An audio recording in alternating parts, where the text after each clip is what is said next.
పాత్ర గురించి తన మనసులో మాట రాసిన రష్మిక. ప్రతి గింజపై తినేవారి పేరు రాసి ఉంటుంది అంటారు. దీన్ని దృష్టిలో పెట్టుకొని ప్రతి పాటపై పాడేవారి పేరు ఉంటుంది అంటాడు యేసుదాసు. సినిమాల్లోని పాత్రకు సంబంధించి కూడా ఇది వర్తిస్తుందేమో.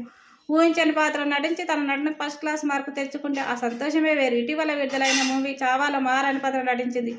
ఠానా సామ్రాజ్య నేపథ్యంలో సాగి ఈ సినిమాలో ఛత్రపతి శివాజీ కుమారుడు, ఛత్రపతి సంభాజీ మహారాజ్ పాత్రలో విక్కీ కౌశల్, అక్షయ్ ఖన్నా, ఔరంగజేబు పాత్రలో నటించి మెప్పించారు. మిగిలిన పాత్రల గురించి ఎలా ఉన్నా సౌత్ ఇండియన్ అమ్మాయి యశుబాయ్ భోస్లే పాత్రలో నటించడం ఆశ్చర్యంగా ఉంది, విశేషంగా మారింది రష్మికకు. ఆ పాత్ర సవాల్గా మారింది. గతంలో ఎంతోమంది ప్రతిభావంతులు నాటకం, సినిమా, టీవీలో పాత్రలకు రక్తి కట్టించడం వల్ల సహజంగానే అంచనాలు భారీగా ఉంటాయి. అంచనాలకు తగ్గట్టుగా నటించి శభాష్ అనిపించుకుంది రష్మిక. చావా సెట్కు సంబంధించి రష్మిక ఇన్స్టాల్ షేర్ చేసిన ఆన్-స్క్రీన్ ఫోటోలు, వీడియోలు నెట్టు లోకంలో చక్కర్లు కొడుతున్నాయి.